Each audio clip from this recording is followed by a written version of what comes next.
that right there is Better Things off The War Within. And on that outro is this creepy psychologist woman that has made an appearance on several of your albums at this point. Well, it's supposed to be a dude, but he has a very high-pitched voice. But, really? I always thought it was like a woman, like a British woman or something. That's tight. It was like it's heavily affected. Like it's me and all the interludes, and then I just pitch it up crazy. So it sounds kind of very like it does sound very. high. Okay. I'm here thinking you hired a voice actor. I'm like, this nigga's on some shit. I'm glad you thought that though. Shit, because I just try to like put on an accent, and then the idea was that like at the core of it all, it's like I'm the psychologist. Even though it has an accent and it sounds different, in my head I was like self-analyzing myself on that album. So it's like I'm the one that's basically looking back, and so it's like I'm in the, if you just listen to the story, it's like I'm going to a therapist. But if you break it, I just like doing the voice myself, because to me it was like a Easter egg to say that like it was me basically taking myself through all these things. It reminds me very much, and I hate to be this hip hop nerd and do this, but I'm gonna do it, dog. Yeah. It reminds me very much of Dr. Travis. Okay, Red. With Redman. Yeah, absolutely. You know what I'm saying? Absolutely. Kind of like alter ego is kind of like how I imagine it. I didn't really initially intend for it to be like that. I was just kind of setting it up as a story, but as I was going and starting to write like what I wanted to say on it, I was like, damn, you know what? It's kind of dope in a way that it's me doing it rather than like hiring somebody or bringing someone else in to do it, because the hidden meaning there is that it's I'm self. And it's also a lot easier. You don't have to deal with like coaching somebody to do it. Oh my God. No, don't say it like that. The longer I've been like doing music, the less enthusiastic I am about collaboration. I got you. And I mean that in like, it sounds like mad curmudgeon-y to say that. Like it sounds bitter, like jaded and cynical. But it's when the opportunity is around for a collaboration, or I'm walked into it or whatever. And when I'm in Mayday and doing Mayday stuff, I'm collaborating with Burns and Noms and anyone who's in that circle, and that's cool. But when it's like in terms of features and shit like that now, I'm just like, man, if I could just get it done without having to like involve other humans, I'm happy to do that. Yeah, burnt. It's much less complicated. Bruh, it's just much less complicated. Exactly. The last two albums I didn't do features for that reason. Got you. Yeah. All right, so Better Things. Mm-hmm. So like I was telling you, my favorite track is Anxiety Attacks, but Better Things is a close second, and it's because of what you're talking about. Like you're painting the picture perfect. Mm-hmm. And me and you, it's not like I knew of you and shit, but it's not like we were hanging out. But because we're kind of from the same scene, exactly, we're from the same scene. Absolutely.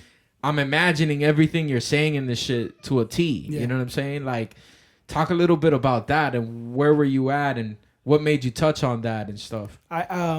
I wanted to like I had done it already a little bit, but to me this was like a step out because it was my first solo album on Strange Music. So we had already like garnered some fans and shit with Mayday, and I had done an solo album, but it was so much like, it was indie, it was released, I self-released it, and it was before we even started really working, like going heavy with Mayday. So I wanted to like, even on that first album that I didn't really like tell the story of like how I got to where I was at. So I really wanted to do it on this album because I was introducing myself like to a whole new fan base as a solo artist. So I wanted to tell them, well, check it out. Here's like kind of how it came through.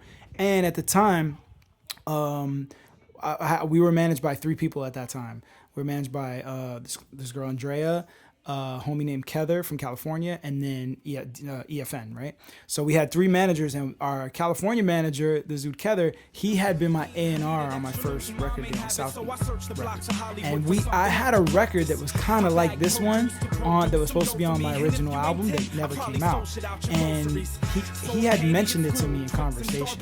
And he was like, yo, I really always loved this record that you did, Flashbacks. And he was like, I really love that, and it's like shame that you didn't, if you can, like, if you come across any music for this album that you think you might be able to do something similar to that, you should try another swing on it. And I was like, cool, yeah, that would be dope. And I wanted to also figure out a way to like talk about where I was from too, because like I told you earlier, before we started recording, that the Hollywood kids I grew up with were a little bit like bitter at me because they felt that I went to Miami and started working in Miami and then like never claimed Hollywood and like forgot about Hollywood. Right. Yeah. And I always had love for Hollywood. I never like It was never like it wasn't like that. It wasn't. It wasn't something you were ashamed of. Nah. To me, like when I came up out of Hollywood, I guess really what I should have done is be more vigilant to say like I'm gonna be the creator of like staying like this is like put that place on the map to an extent. Like not like I was the only one, but I was like I should have like repped it a little harder in retrospect to say, yo, this is where I'm at right now. And this is where I'm from. But it all kind of happened without my control. Like when I started going down to Miami battles, I was in Miami, and that's where like they weren't really calling out cities and shit. You were just in a Miami battle, and then they put me to go to MTV to rep Miami, like because that's where they had held the auditions. Yeah. So like, and I was 18, and I didn't really have the fucking balls to be like, you know what? Actually, excuse me, sir, I'm not from Miami, really. I'm actually from Hollywood. Could you guys change? Can you change that ticker tape for me like, right I'm now? super like anybody who knows me knows I'm very passive, and I'm very like especially at that age, like as a kid. I was just like very cool to go with the flow and very British in the sense that we were like very polite even when it infringed upon our own comfort. So like, oh, like they said I'm from Miami. Well, I don't want to like disrupt whatever's going on. Like, yeah, I mean, I guess I'm just from Miami, whatever. Yeah, that's the kind of got guy. you. You know what I mean? You. And then from then, this joint, what I like about it is the beat and the way you're writing on it. It's much more of a celebration of where you've come. Yeah, you know what I'm saying? Than you know, some cats they do the back in the day shit, and it's like, can it be so simple then? Yeah, it's vibe, like very you know? somber. It's like, damn, yeah, bro. absolutely. Okay, which is crazy. Glad you made it out. Which is crazy because the first original version, this is actually the second version of that song. The first version of the song was a little bit more like somber, a little bit more minor, a little bit more like dark, and it was a little bit more like boom bappy, and the producers, Beatnik and K Salam, when I went to claim the beat, because I had already written to it and shit, and I hadn't checked in with them first like I should have, I was like, yo, man, so I want this one. Here's the rough. And they were like, yo, we had already sold this beat. Kweli had an artist at the time, which I don't remember the name of the artist. I don't know if I even ever found out who it was. But they're like, yo, Kweli actually purchased it for an artist that he has.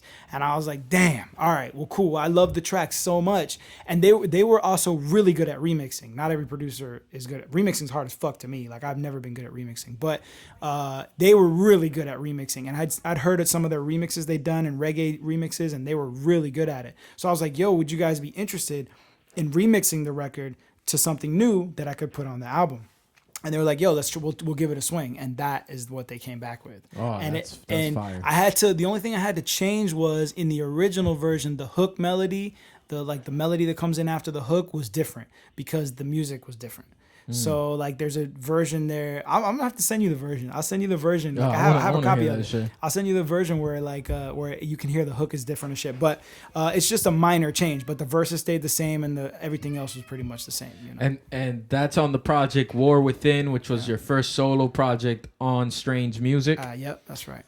That's right. Word, man. So all the peoples out there listening, description box, get the correct spelling for everything. Yeah. Check out Wrekonize on Spotify.